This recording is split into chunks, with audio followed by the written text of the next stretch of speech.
Entonces comenzamos esta primera sentada de reflexión sobre la iniciación a la vida cristiana, ¿sí? Eh, la pastoral de la iniciación cristiana eh, despierta hoy en la iglesia un gran interés y una gran preocupación, eh, tanto en los ámbitos de la reflexión teológica, como también en los ámbitos más prácticos, los ámbitos de la pastoral, tal vez donde nosotros nos solemos mover. Y se advierte la necesidad de ir recuperando hoy el sentido profundo de la iniciación cristiana y darle a la iniciación cristiana el lugar que le corresponde en la vida de la iglesia, en la vida de nuestras comunidades. A esto tenemos que sumarle, a este interés, a esta preocupación, tenemos que sumarle la invitación que nos hizo el último sínodo, ¿sí? El sínodo sobre la sinodalidad, la invitación que nos hacía a emprender procesos, decía el sínodo, procesos de discernimiento, renovando la conciencia de la importancia que tiene la iniciación cristiana en la vivencia de la sinodalidad de la Iglesia. Ahí en la pantalla ustedes tienen tres citas de este documento final del sínodo que nos ha dejado el Papa Francisco con esta experiencia sinodal. Eh, yo se les voy a pedir, a ver, alguno que esté de la Junta que pueda leer el primer puntito, ¿sí? Habilítese el micrófono y si puede leerlo para cambiar un poco de voz. Necesidad de recuperar hoy El el siguiente. sentido de la iniciación cristiana y conceder a la misma el lugar que le corresponde en la vida de la Iglesia. No Bien, es posible es comprender plenamente el bautismo sino dentro de la iniciación cristiana. La iniciación nos pone en contacto con una gran variedad de vocaciones y ministerios eclesiales. En la práctica de esta acción pastoral, la comunidad cristiana experimenta, a menudo sin ser plenamente consciente de ello, la primera forma de sinodalidad. bien.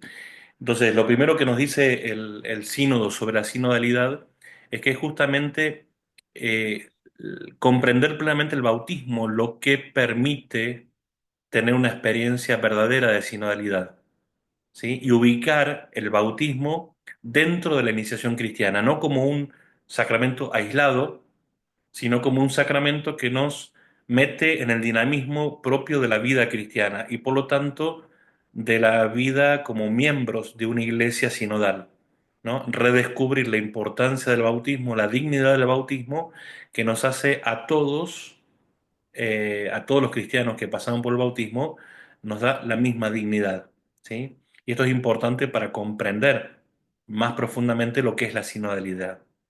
Vamos al siguiente número, al 117. ¿Alguien que la pueda leer, Moni o Walter? Promoviendo de manera particular la iniciación cristiana y ofreciendo acompañamiento y formación, podrá apoyar a las personas en las diferentes etapas de la vida y en el cumplimiento de su misión en el mundo. Entonces no se trata, dice el sínodo, no se trata solamente de bautizar, confirmar o dar la primera comunión. Se trata de ofrecer acompañamiento y formación a quienes se inician, ¿no? También importante tener en cuenta. Y el último puntito, el 145. Entre las prácticas formativas que pueden recibir un nuevo impulso de la sinodalidad, se debe prestar particular atención a la catequesis para que, además de declinarse en los itinerarios de la iniciación, sea cada vez más en salida. Entonces está dándonos la pista de que estos procesos formativos de quienes se inician en la vida cristiana no son solamente procesos donde la persona que es iniciada viene formada, viene puesta en contacto con el Señor, ingresa a una comunidad, sino que nos dice que las prácticas formativas, es decir, nuestra catequesis, debe ser cada vez más conscientes de la sinodalidad, deben ser cada vez más en salida, ¿sí? Con todo lo que eso implica para nuestra catequesis. ¿Eh? Nosotros podemos nombrar algunas razones de esta sensibilidad sobre el tema de la iniciación cristiana. Yo, pueden haber otras, hay de hecho otras, pero fundamentalmente me parecía eh, poder mirar algunas que seguramente las palpamos de cerca en nuestras comunidades. Durante mucho tiempo hemos atribuido nosotros a la familia la función de iniciar a sus hijos en la fe.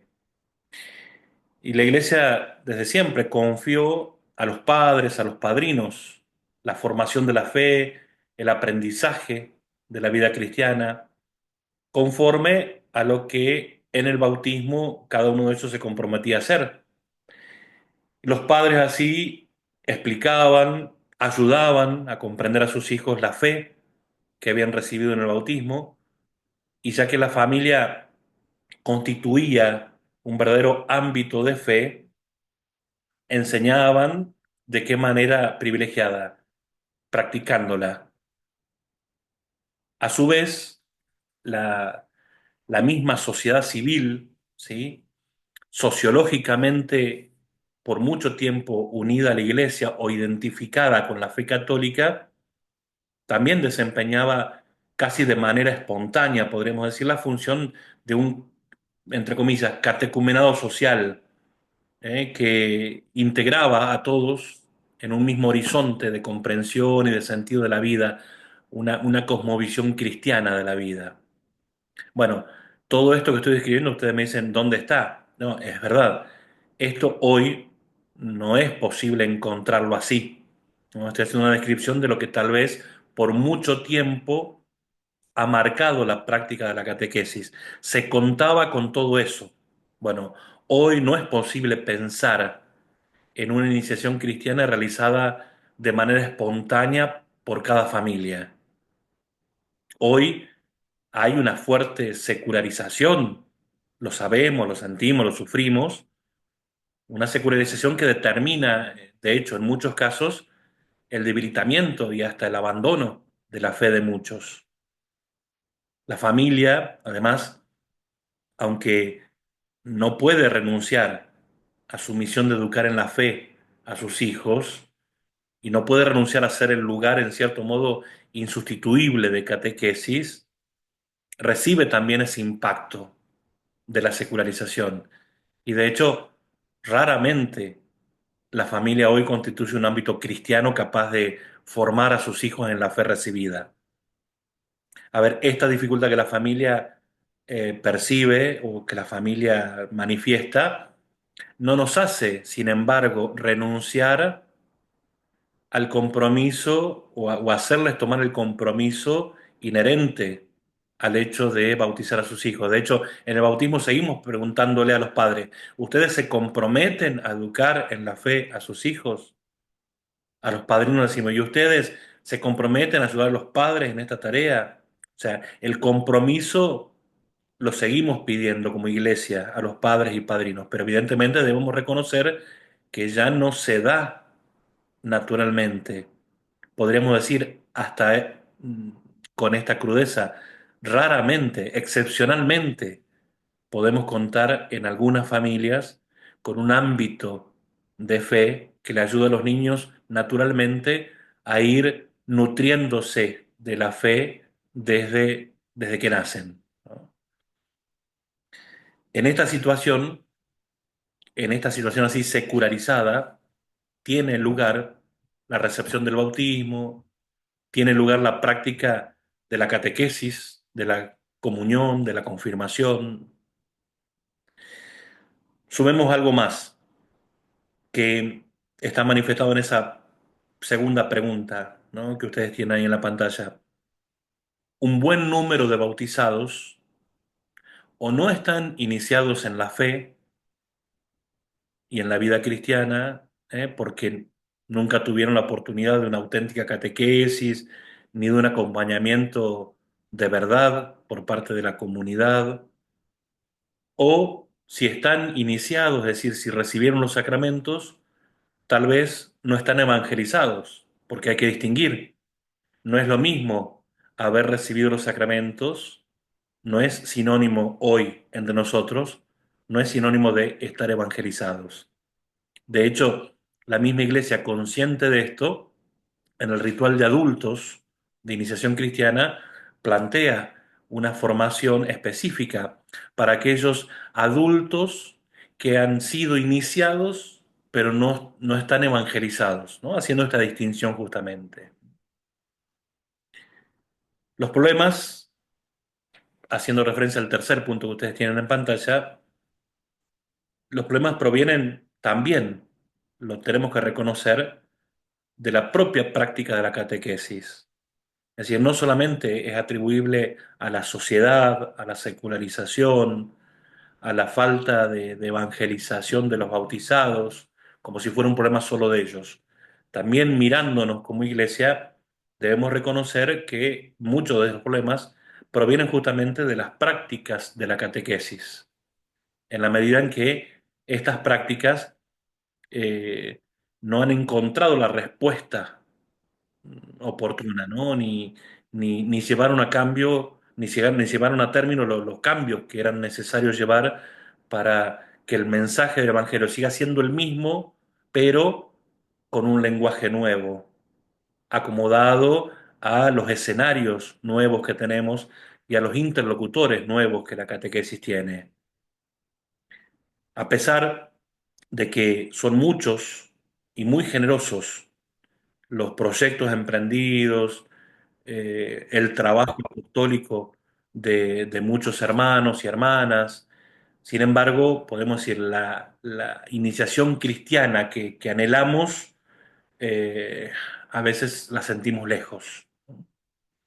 Bueno, todas estas realidades van suscitando en la iglesia, entre nosotros, la necesidad de revisar en profundidad nuestra pastoral.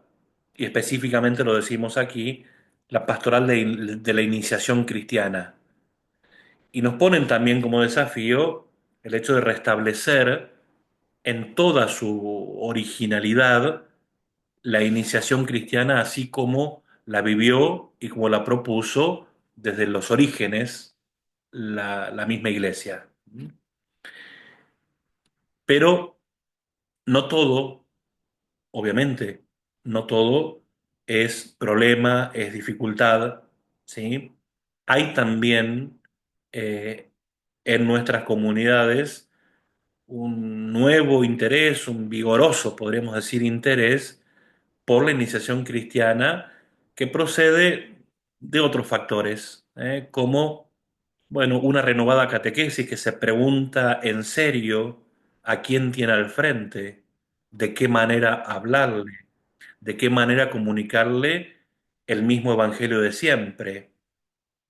Tenemos también una liturgia que se pregunta cómo poder celebrar cada vez mejor y cómo hacer de la misma celebración litúrgica una buena catequesis, de manera que no se asista a ciertas ceremonias que no se conocen, sino que la misma práctica litúrgica sea un camino de formación a la vida cristiana. Hay una, creo, sí, lo afirmo totalmente convencido, ¿no? Hay una creciente también conciencia misionera entre nosotros en la iglesia, que nos hace preguntarnos si nuestro anuncio del Evangelio, bueno, lleva verdaderamente al que recibe ese mensaje a querer incorporarse, a querer abrazar una vida cristiana y querer así, de esa manera, incorporarse a una comunidad cristiana. Y también, por último, aquello que decíamos en realidad hace un rato, eh, el hecho de la dignidad, la conciencia que tenemos de la dignidad y de la corresponsabilidad de todos los bautizados en la vida de una iglesia sinodal también nos pone como desafío poder preguntarnos si aquella propuesta que nosotros estamos haciendo de iniciación cristiana en nuestras propuestas de catequesis verdaderamente son lo que deben ser. ¿Eh? Bueno, todo esto podremos decir son razones, son motivaciones de una nueva sensibilidad frente a la iniciación cristiana. Ahora, mirando la iniciación cristiana, entonces, eh, podríamos decir, nos remite esta iniciación cristiana al corazón mismo de la iglesia. ¿Por qué? Se ponen en juego en la iniciación cristiana las realidades más profundas de nuestra fe. Se pone en juego en la iniciación cristiana, en cómo iniciemos cristianamente, se ponen en juego la participación en el misterio pascual de Jesús, el encuentro que es actual con Él, las posibilidades de un encuentro verdadero aquí y eterno después. Se pone en juego la manifestación en la vida de la iglesia de la presencia salvadora de Jesús. Se pone en juego la llamada al hombre que Dios le hace a la conversión, a seguirlo, el abandono del pecado, el adherirse a Dios. Y finalmente se pone también en juego la incorporación, a la vida divina por el sacramento del bautismo, de la confirmación, de la Eucaristía. O sea, todo confluye para el bautizado en una nueva realidad, que es lo que llamamos la vida en Cristo. El bautizado lleva una vida en Cristo. Y por eso gestar esta vida nueva en Cristo, gestarla como todo proceso de gestación, exige, discúlpeme la redundancia, una gestación real. Eh, Requiere, por lo tanto, un proceso, tiempo, empeño, ir dando vida para que el otro tenga vida, ¿no? Todo lo que significa gestar.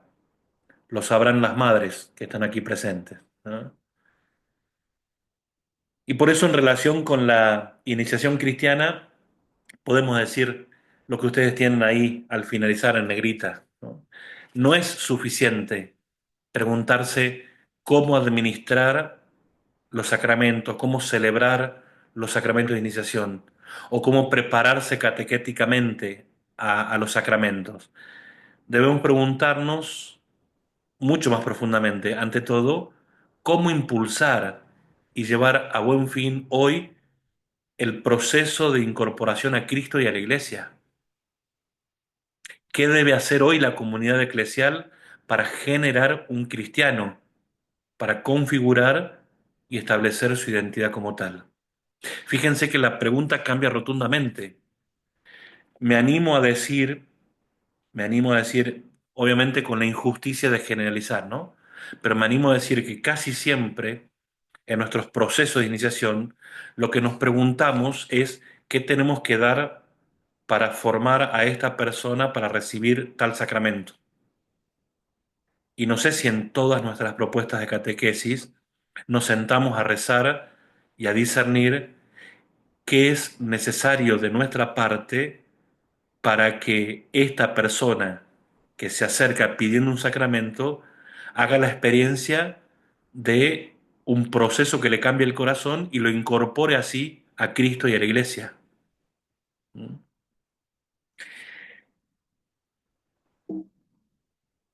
Doy vuelta a la página, pero ahí estamos.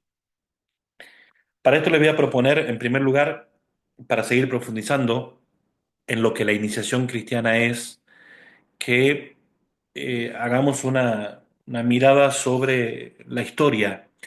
Y no crean que la historia es aburrida, en primer lugar porque no lo es, pero hay cosas que no las entendemos a fondo si no miramos su origen, si no miramos su historia, con todo lo que la historia significa, ¿no? Eh, venimos a decir esto también. Si queremos entender qué es lo que nos pasa, por qué no llegamos a tener en nuestras comunidades propuestas acordes a lo que hoy necesitamos para iniciar cristianamente a alguien, tal vez las preguntas no las encontremos solo en la actualidad, qué es lo que le pasa hoy a la sociedad, qué propuestas hacemos hoy.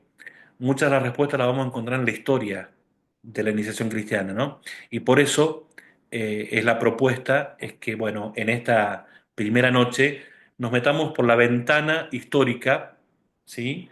Vuelvo a decir, tratando de reconocer, este es el desafío que ustedes van a tener al escuchar, ir reconociendo los puntos esenciales de la propuesta de iniciación cristiana de la Iglesia desde los orígenes, para ir tratando de reconocerlos o no en nuestras propuestas de hoy.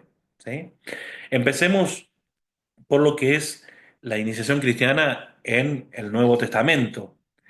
Eh, el material que nos ofrece, como bien dice de manera general ahí en el primer punto, ¿no? El material que nos ofrece el Nuevo Testamento es muy rico, es muy variado, ¿sí? Respecto a esta realidad, a iniciar a alguien en el seguimiento de Jesús y en la incorporación a la comunidad cristiana. Ahora, al meternos en la Sagrada Escritura, en el Nuevo Testamento específicamente, no lo hacemos buscando la terminología que tal vez hoy manejamos respecto a esos procesos. No vamos a escuchar hablar de proceso ni de iniciación cristiana. No vamos a escuchar hablar, no lo vamos a leer en el Nuevo Testamento hablar de catecumenado, ni de otras palabras que tal vez hoy utilizamos, ¿no? Pero sí vamos a encontrar la realidad de esas cosas que hoy nombramos de esa manera. Y eso es lo que les queríamos proponer, ¿no? En esta mirada hacia el Nuevo Testamento, vamos a hacerlo con tres preguntas para que nos ayuden como a entender un poco la presencia de esa iniciación en el Nuevo Testamento. La primera pregunta, la que ustedes tienen ahí, es ¿cómo se hace un cristiano? Si le preguntamos al Nuevo Testamento, ¿cómo se hace un cristiano? Bueno, vamos a intentar responderlo con la misma, algunas citas del Nuevo Testamento. La segunda pregunta que nos vamos a hacer es, ¿qué implica ser cristiano? Y el Nuevo Testamento también nos responderá esa pregunta. Y la tercera pregunta que le vamos a hacer al Nuevo Testamento es, ¿cuál es el camino que debe recorrer alguien para ser cristiano? Vamos a también intentar encontrar esa respuesta en el Nuevo Testamento. Le pido a alguien de la Junta, no sé, Suni, si podés desmutearte y leer la cita bíblica que allí figura de Hechos de los Apóstoles.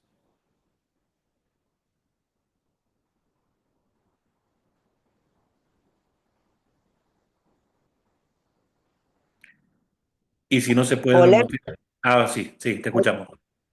perdón. ¿Cómo se hace un cristiano? Estas palabras les traspasaron el corazón y dijeron a Pedro y a los demás apóstoles, hermanos, ¿qué tenemos que hacer? Pedro les respondió, arrepiéntanse y que cada uno se haga bautizar en el nombre de Jesucristo, para que Dios le perdone los pecados. Así recibirán el don del Espíritu Santo. Bien, en estos versículos, estos dos versículos de los Hechos de los Apóstoles, específicamente en esta respuesta que Pedro da a la pregunta que le hacen, ¿qué tenemos que hacer? Podemos reconocer, sin exagerar, una especie de itinerario que incluye estos momentos que ustedes tienen detallados ahí abajo. En primer lugar, incluye el anuncio del querigma cristiano, ¿sí?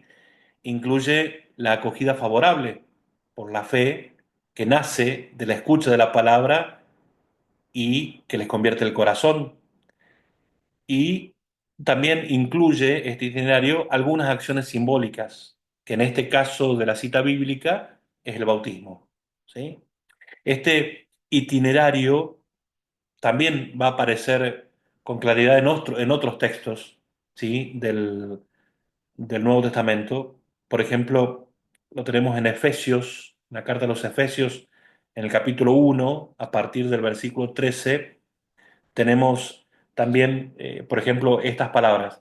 En Cristo, también ustedes, los que recibieron la palabra de la verdad, ahí está, la acogida favorable que nace de la escucha. La buena noticia que salva, al creer en Cristo, han sido sellados con el Espíritu Santo. Ahí está una acción simbólica. Garantía de nuestra herencia para la redención del pueblo de Dios y ser así un himno de alabanza a su gloria. Y así como esto tenemos otros tantos. ¿Qué significa el anuncio del carisma cristiano como elemento de este itinerario? Todo el Nuevo Testamento puede ser caracterizado como el anuncio de Jesucristo, el anuncio del Hijo de Dios que nos salvó a todos por medio de su misterio pascual. Se puede hablar, sin embargo, de un anuncio puntual, inicial, al que llamamos querigma. Este anuncio, el querigmático, no el carismático, ¿no? Atenti, ¿sí? Porque a veces en la catequesis le terminamos diciendo carismático, y no, es querigmático, ¿no? Este anuncio está centrado en que en la historia de la salvación interpretada a la luz de Jesucristo resucitado. Entonces, el querigma está centrado en esto. Dios nos ama, nosotros hemos pecado, Dios no nos abandonó frente a la miseria de nuestro pecado, sino que nos envió a su Hijo, hecho hombre, que murió por nosotros, resucitó por nosotros, nos envió el Espíritu Santo para que a través de él seamos otros Cristos, miembros de una comunidad cristiana. También nosotros enviados a anunciar este mensaje. Podemos decir, este es el núcleo del mensaje querigmático que, como diría Francisco y el director de catequesis haciéndose eco de Francisco, un querigma que nosotros no podemos dar por supuesto hoy. Si nosotros en la catequesis recibimos chicos que no saben hacerse la señal de la cruz, que nunca han escuchado hablar de Jesús, y lo digo sin exagerar, si no corríjanme las catequistas de mi parroquia que están acá presentes. Entonces, si no podemos dar eso mínimo, por supuesto, menos aún podemos dar, por supuesto, el anuncio querigmático de Jesucristo, que, como verán, sigue siendo un elemento esencial en toda propuesta catequética. ¿Qué, qué produce o qué debería producir este mensaje del querigma? Lo que tenemos en segundo lugar, la acogida favorable de la fe, que nace de la escucha de la palabra y la conversión del creyente. ¿Eh? Escuchar el mensaje del Evangelio, como sucede con aquellos que escuchaban a Pedro, exige una opción.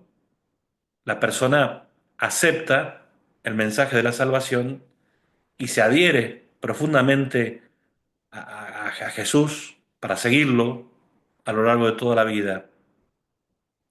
Esto supone conversión, supone renunciar a muchas cosas, justamente a las que no me permiten seguir a Cristo, a las que no me permiten llevar en mi vida la vida de Cristo.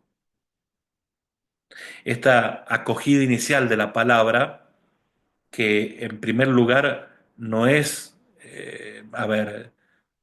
tanto, podremos decir así, formativa, catequética, sino de un anuncio de la palabra que me sacude el corazón y me hace decir, yo también quiero vivir eso.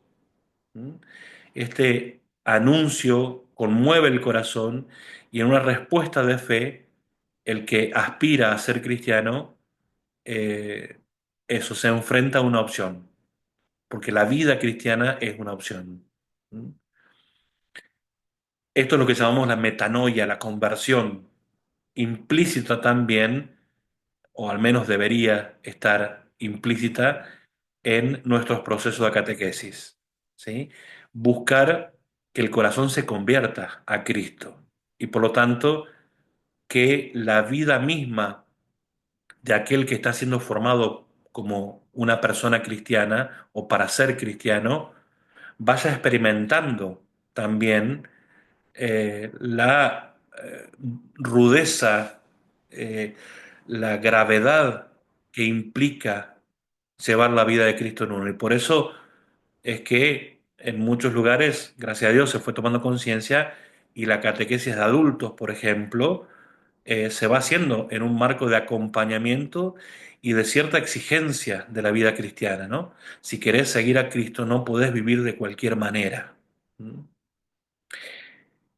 Y en tercer lugar, es un camino que desemboca en ciertas acciones simbólicas.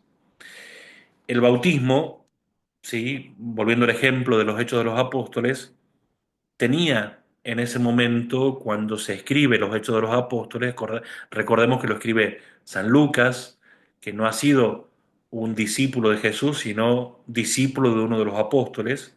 Entonces el bautismo en esa época ya tenía una cierta estructura ritual.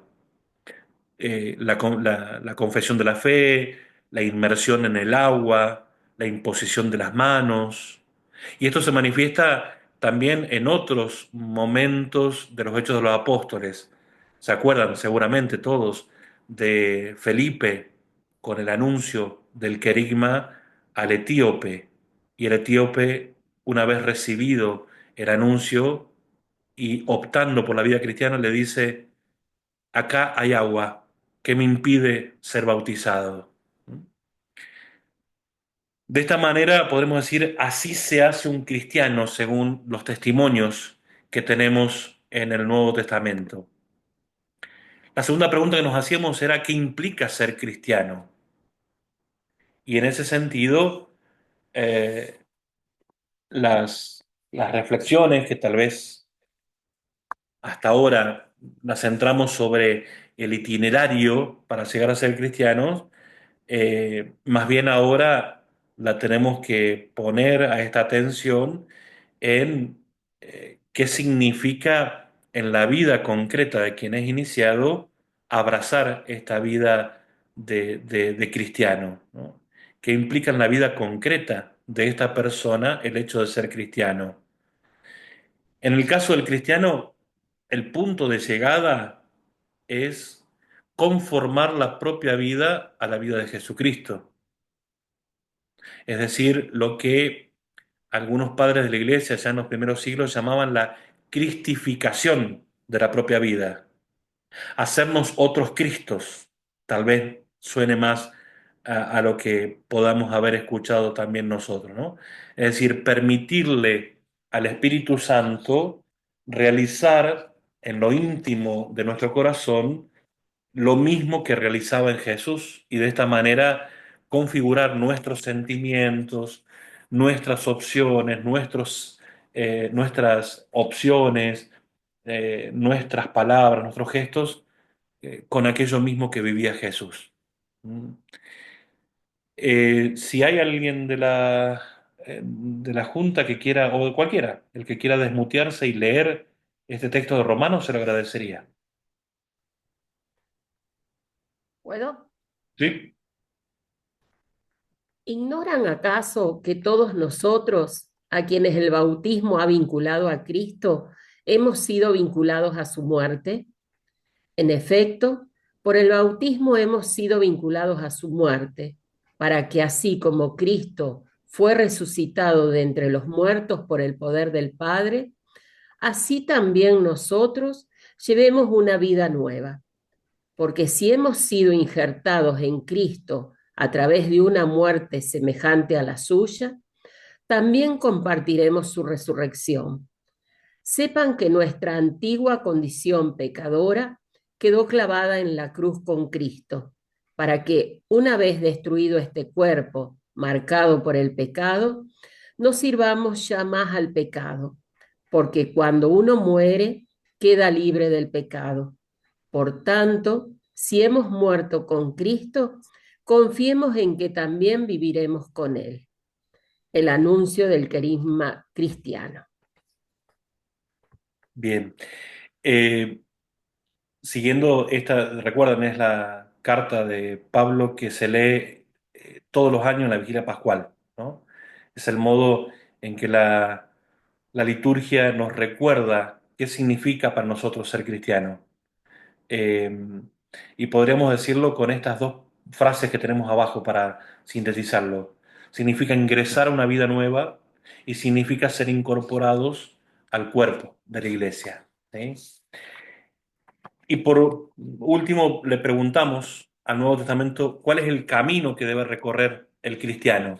¿Eh? Eh, Porque no es algo puntual que hago hoy y ya está, digamos, ¿no? Ya se terminó. Es un camino que hay que recorrer, y no solamente para llegar a ser cristiano, es un camino que aún siendo ya cristiano, uno recorre y recorre hasta el encuentro definitivo con el Señor, ¿sí? Nos introduce en una vida nueva, fruto de ese nacimiento del agua y del Espíritu, lo que decía Jesús a Nicodemo. ¿Eh? La vida misma entonces así se convierte en un camino. Llevar a cada uno a entrar por la puerta de la fe para vivir el camino del discípulo misionero en el seno de una comunidad cristiana, esa es la tarea de la iglesia, esa es la tarea de la evangelización. Por eso, como conclusión de esta parte más histórica y del Nuevo Testamento, podríamos decir lo siguiente, que el Nuevo Testamento nos invita a descubrir nuestra vida cristiana como un continuo caminar junto a otros cristianos. Eh, un caminar que nos permite, iluminados por la palabra, fortalecidos por los sacramentos y especialmente por la Eucaristía, un camino que nos permite avanzar poco a poco en medio de nuestras realidades, a veces oscuras y difíciles, hasta la meta que nos ha abierto el Señor Jesús con su muerte y resurrección. Y este caminar, lo hacemos rodeados por el testimonio y el estímulo de tantos hermanos en la fe. De alguna manera, este es el corazón de lo que nos dice el Nuevo Testamento acerca de la iniciación cristiana, que no es una iniciación cristiana distinta a la que nosotros tenemos como desafío a la hora de iniciar a otros en la fe.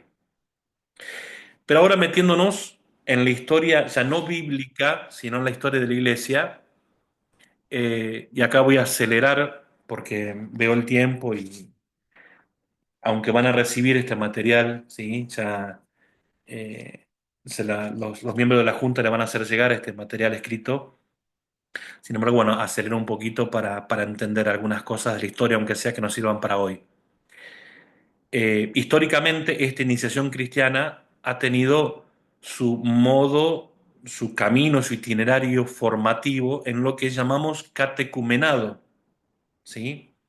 ¿Y qué entendemos por catecumenado? Bueno, lo que tiene ahí escrito en negrita arriba. El catecumenado es el camino catequético, litúrgico y moral. Fíjense que eso ya nos dice, no es solamente la catequesis. La iniciación a la vida cristiana es un camino que está formado, sí, en parte por la catequesis, pero sobre todo y también por la liturgia, es decir, por formar parte de una comunidad que celebra la fe y por la moral, es decir, por una opción de vivir como Jesús. Entonces, este camino catequético, litúrgico y moral fue creado por la Iglesia en los primeros siglos para preparar a través de un tiempo más o menos largo a los adultos convertidos a la recepción de los sacramentos de la iniciación cristiana, que comúnmente se celebraban en la vigilia pascual. ¿Sí? Eh, en los siglos II y III tenemos algunos testimonios que nos hablan acerca de cómo se estructuraba este catecumenado. Yo lo voy a ir bastante rápido, en todo caso, después en las preguntas ustedes, si no se entiende algo, me lo consultan, ¿sí?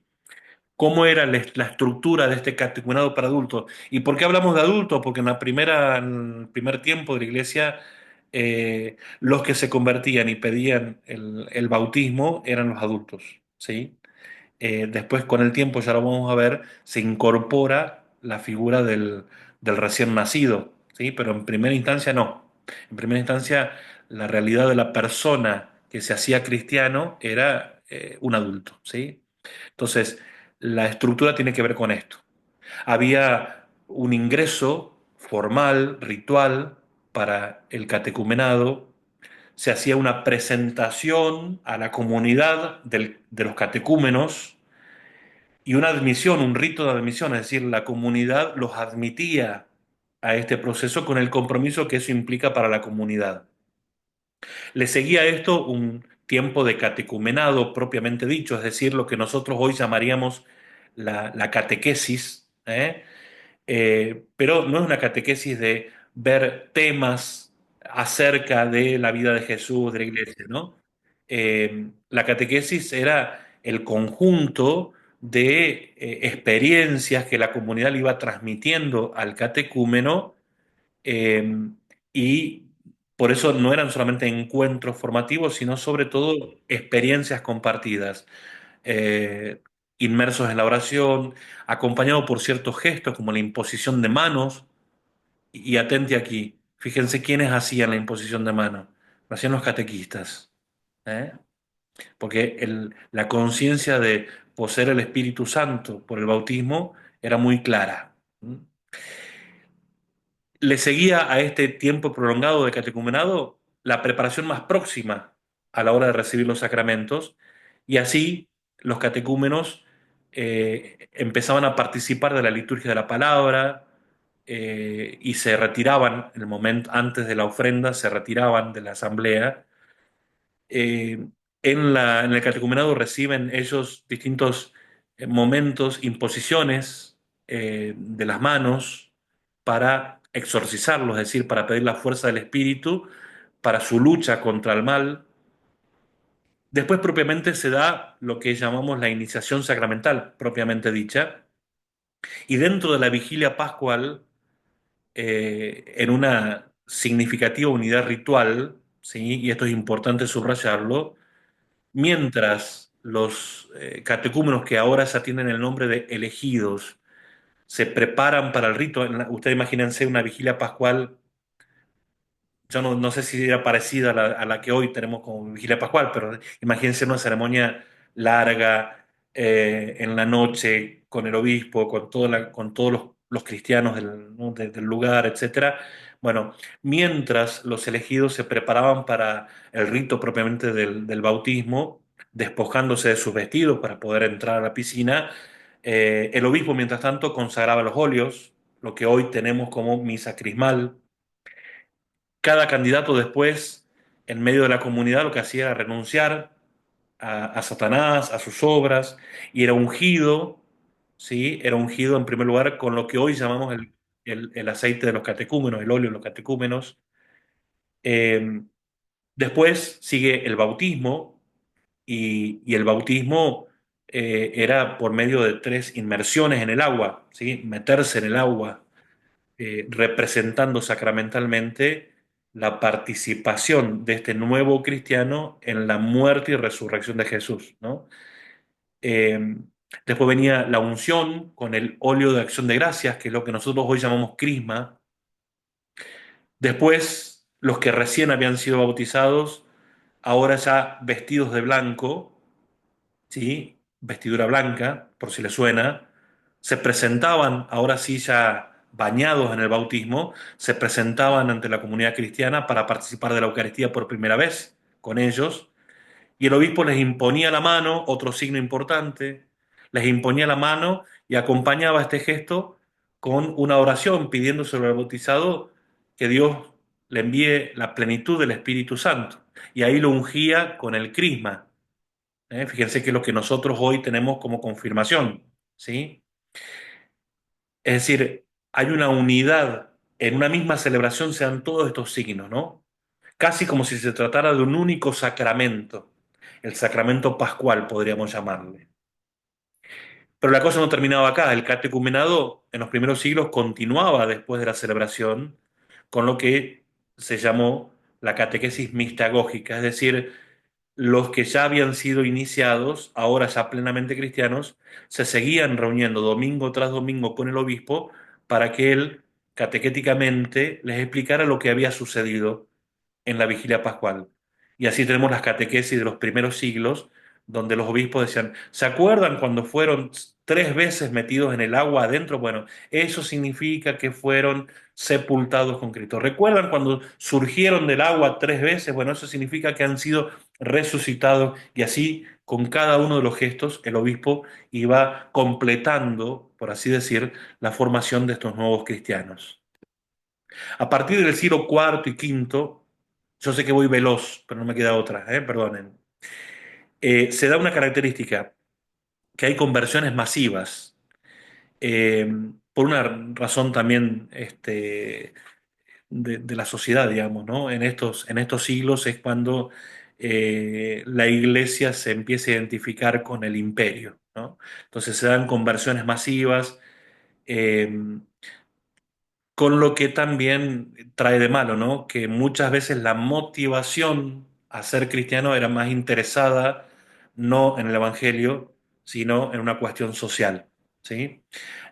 Sin embargo, bueno, o justamente por esto tal vez, la estructura inicial de los primeros siglos fue como teniendo más fuerza, se fue haciendo más estructurada, más sólida, más también exigente, justamente por estas motivaciones no tan santas, ¿no?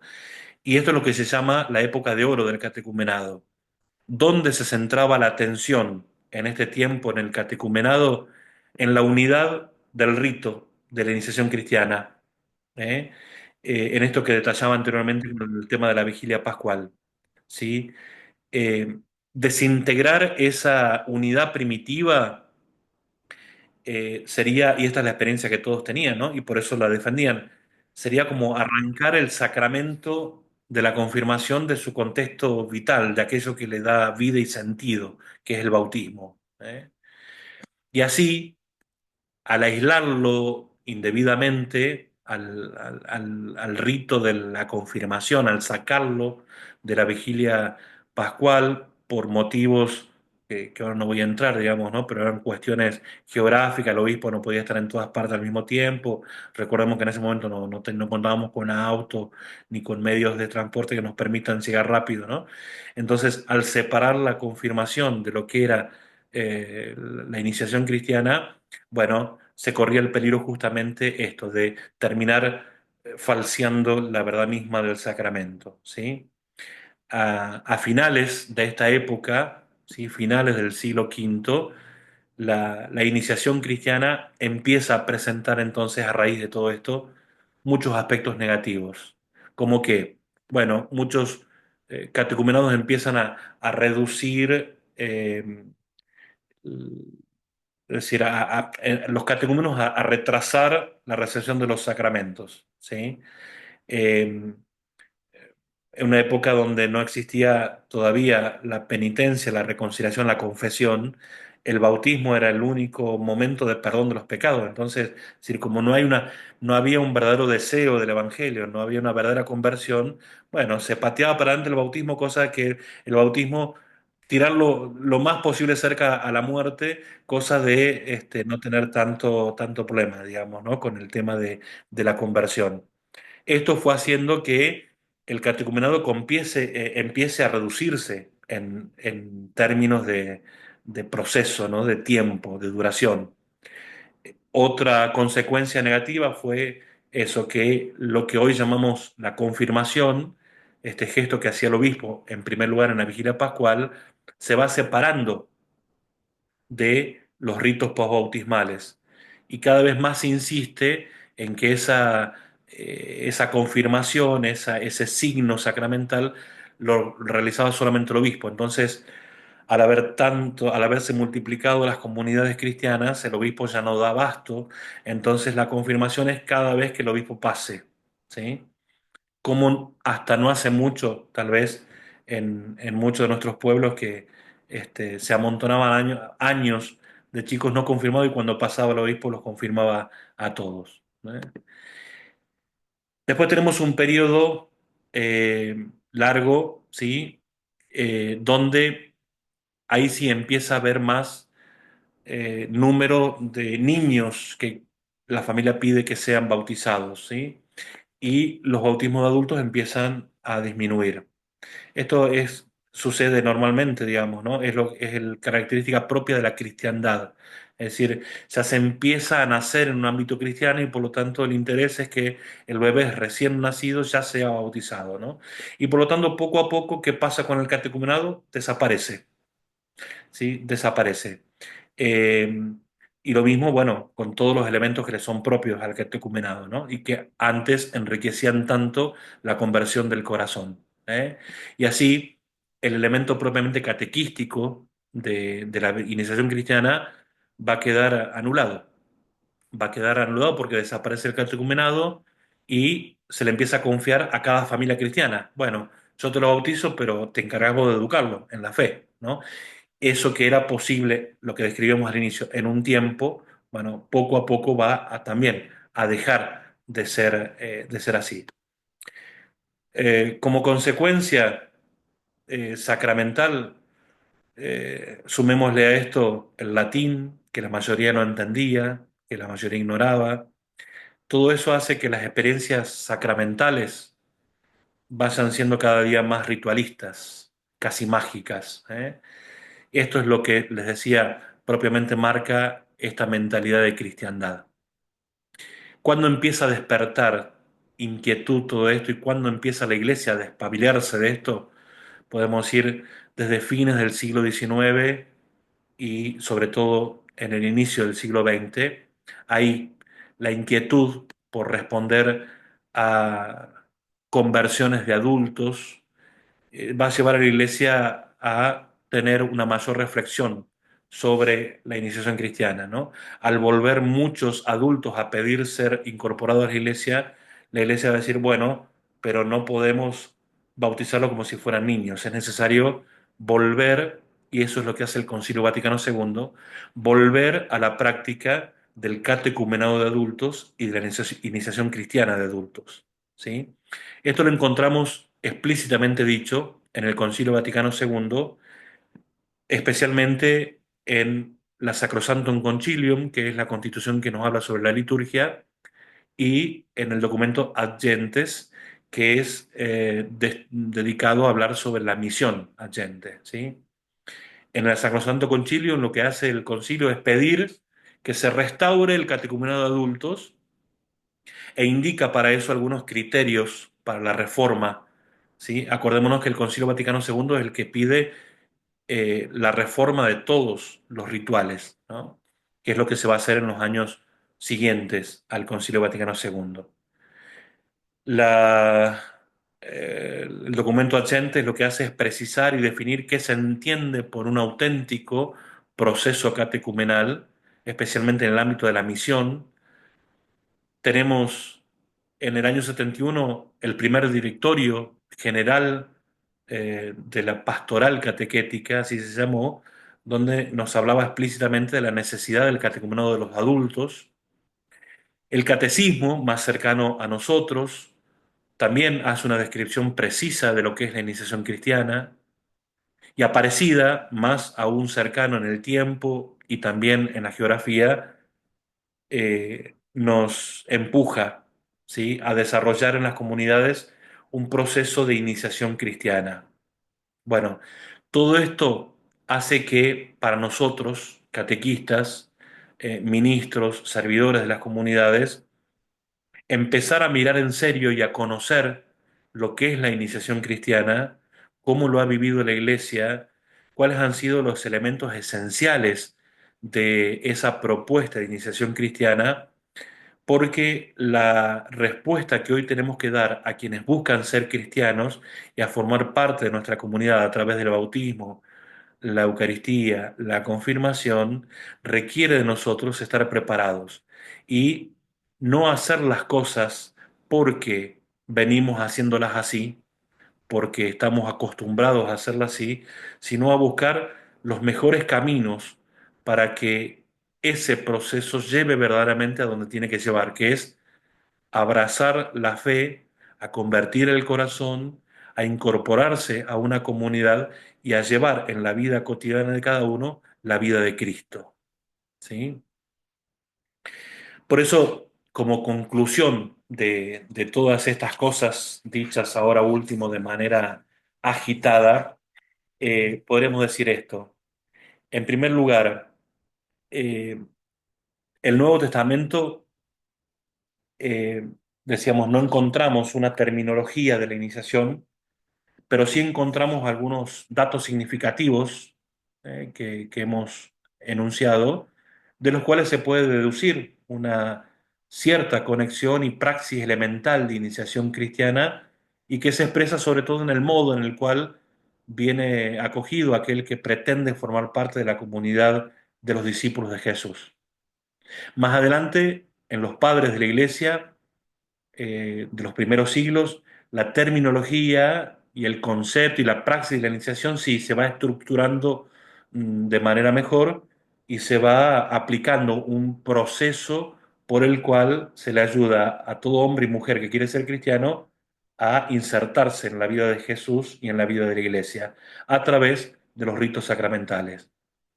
En el transcurrir del tiempo, del medioevo, de los siglos subsiguientes, la terminología, el contexto de la iniciación van desapareciendo casi totalmente, decíamos, para ser redescubiertos ahí, ahora en el siglo XX, donde el Concilio Vaticano II nos dice algo que nosotros no podemos olvidarnos. El Concilio Vaticano II no solamente restaura el catecumenado para la iniciación cristiana, sino que nos dice toda catequesis, y acá entre paréntesis podremos poner prebautismal, comunión, confirmación, para recibir para celebrar el matrimonio, para la unción de los enfermos, es decir, toda catequesis encuentra en el ritual de iniciación cristiana de adultos el modelo a seguir. ¿Sí? Por eso yo cada vez que repito esta frase me pregunto, ¿será que todos nuestros catequistas que están en cualquier ámbito de la catequesis conocen el ritual de iniciación cristiana de adultos? Porque si es el modelo a seguir, tenemos que conocerlo para hacer propuestas que verdaderamente respondan a lo que la iniciación cristiana es. Y por último, es imperioso, lo tiene en el último punto, redescubrir la unidad de toda la iniciación cristiana. Si bien nosotros vamos a seguir celebrando por separado, en el caso común de los niños, los adolescentes, el bautismo, la confirmación, la Eucaristía, sin embargo es necesario tener muy en claro esta unidad de los tres sacramentos como un único sacramento pascual, como un único sacramento de iniciación cristiana, a tal punto que para los adultos la Iglesia nos pide que se celebren los tres juntos. Sería, vamos a decir, más allá de las propuestas que hay en cada comunidad, en eso no me quiero meter para decir esto está bien, esto está mal, pero sería bueno que en todas nuestras comunidades ningún adulto que no esté bautizado reciba por separado los sacramentos. Es un único sacramento el que va a recibir. Con el bautismo, la confirmación, la Eucaristía, en la vigilia pascual debemos recuperar esa unidad en la iniciación cristiana, ¿sí? Por eso, ¿cuál es el desafío más grande? Es lo que tienen en negrita al último en la pantalla. Generar procesos de fe realmente serios que lleven a toda persona al encuentro personal y vivo con Jesucristo, del cual surjan respuestas sinceras de conversión. Alta tarea, alto desafío, ¿sí? Para nuestra catequesis de hoy, para lo que nosotros tenemos entre manos, para lo que la Iglesia nos propone, ¿no? Como servicio en la catequesis. Disculpen que el último metí quinta, sí, pero quería hacer al menos una pasada rápida por la historia porque seguramente fueron surgiendo algunas realidades, algunos nombres que vamos a retomar en los otros encuentros, ¿no? O ustedes en la reflexión. Después les vamos a hacer llegar el texto, ¿sí? De esto que hemos visto y al final, en la última página, tienen algunas preguntitas que no la van a devolver a nosotros, no es la idea esa, no es tarea para que nos la devuelvan, sino que les ayuda a ustedes para que personalmente o en grupo puedan hacer una profundización acerca de esto, mirando ya la propia realidad, ¿sí? Así que eso lo dejamos en sus manos. Fernando, Silvina.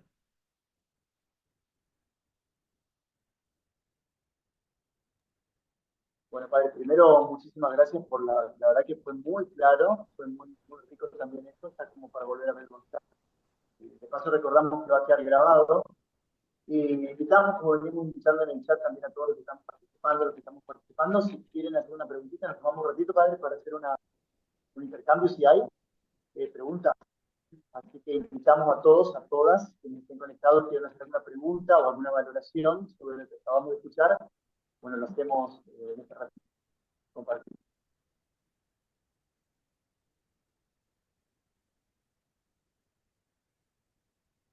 Si alguno entonces tiene una pregunta o algún comentario, recuerden que somos tantos que no los vemos a todos. O sea que si levantan la mano física no los vamos a ver.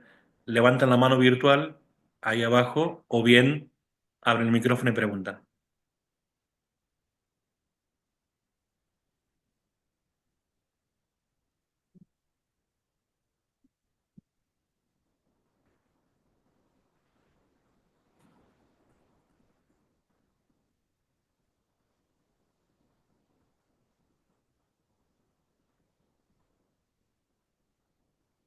Ha explicado muy bien, padre, no quedan dudas.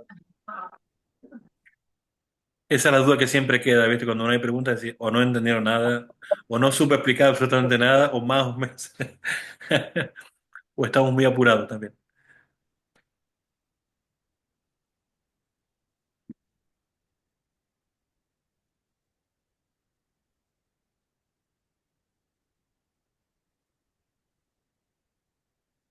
Silvia levantó la mano. Te escuchamos, Silvia. Desmuteate. Sí. Buenas noches, padre Walter, ¿qué tal? No, solamente para decirle que realmente impecable y cómo ayuda a la reflexión toda esta historia de la iniciación cristiana y a lo que realmente tenemos que volver.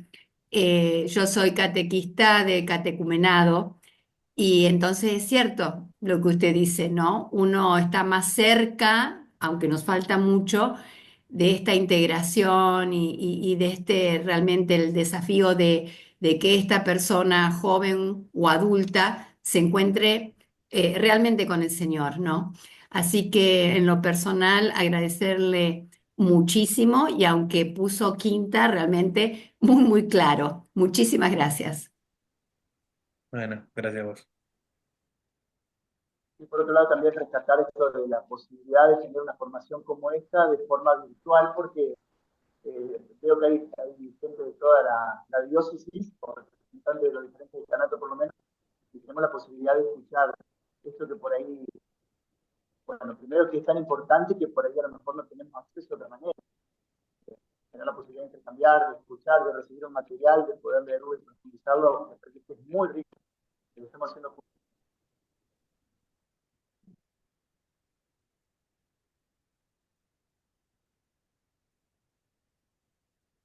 Así que aprovechemos a preguntar ya que estamos. Yo quiero agregar que personalmente, y creo que les pasa a todos, esta forma de alguna manera de que catequizarnos entre nosotros, esta forma virtual nos ayuda un montón.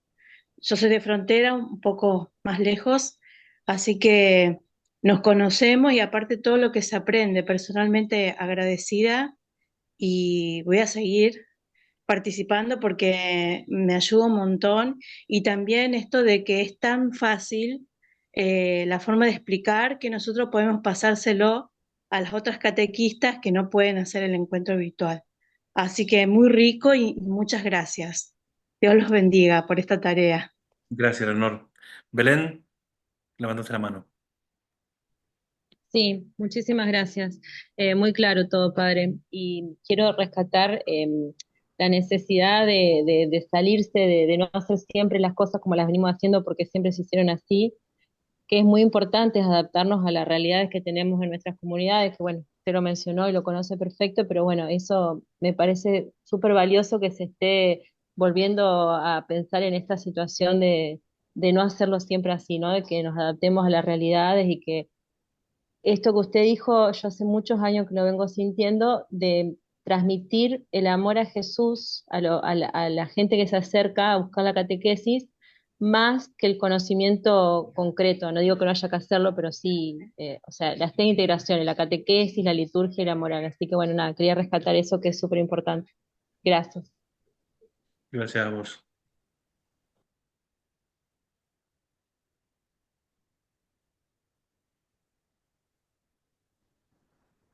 Bueno, por lo visto, estamos para seguir después en algún momento, de manera personal o grupal, como decía, se puede retomar esto. El texto lo van a tener con algunas preguntitas de ayuda. Las preguntitas tienen mucho que ver con nuestras comunidades, ¿no? Yo simplemente se las leo, total las van a tener escritas. Señalar en el recorrido histórico de la iniciación cristiana los aspectos positivos y negativos de las diversas etapas, qué elementos permanentes y qué otros desaparecieron, cómo describirías el tiempo histórico que hoy nos toca vivir a nosotros. La segunda dice, cuando la iglesia nos invita hoy a volver a las fuentes para enriquecer la experiencia de la iniciación cristiana, quiere decir que debemos repetir alguno de esos modelos históricos, es una pregunta, ¿no? Y lo tercero es, ¿qué elementos te parecen que son necesarios recuperar hoy en la catequesis de lo que la historia nos mostró, ¿no? Ritos, etapas, motivaciones, razones, modalidades, búsquedas. ¿Cómo se podrían adaptar hoy esos elementos valiosos de la historia en nuestras propuestas concretas, ¿no? Bueno, preguntas para charlar y enriquecerse en grupo que seguramente nos va a ayudar, ¿eh? Nuestro próximo encuentro de formación para continuar, dar un segundo paso, va a ser el 12 de agosto, ¿sí? El martes 12 de agosto, ¿sí? Digo bien, ¿no es cierto? Corríjanme si los de la Junta, pero en la placa al menos dice eso, en la placa de invitación, ¿sí? El martes 12 de agosto. Sí, padre, está bien. Bien, perfecto. El martes 12 de agosto, entonces, cambiamos de día por esta vez. A las 20 y 30 horas nos estaremos encontrando eh, y nos vamos preparando. Falta todavía. Pero recuerden que este año tenemos, al ser el jubileo, tenemos el encuentro regional de catequistas. Las 8 diócesis de la región litoral nos vamos a estar encontrando en Santa Fe para celebrar juntos este jubileo de los catequistas, ¿sí? Va a ser recién allá en octubre, ¿eh?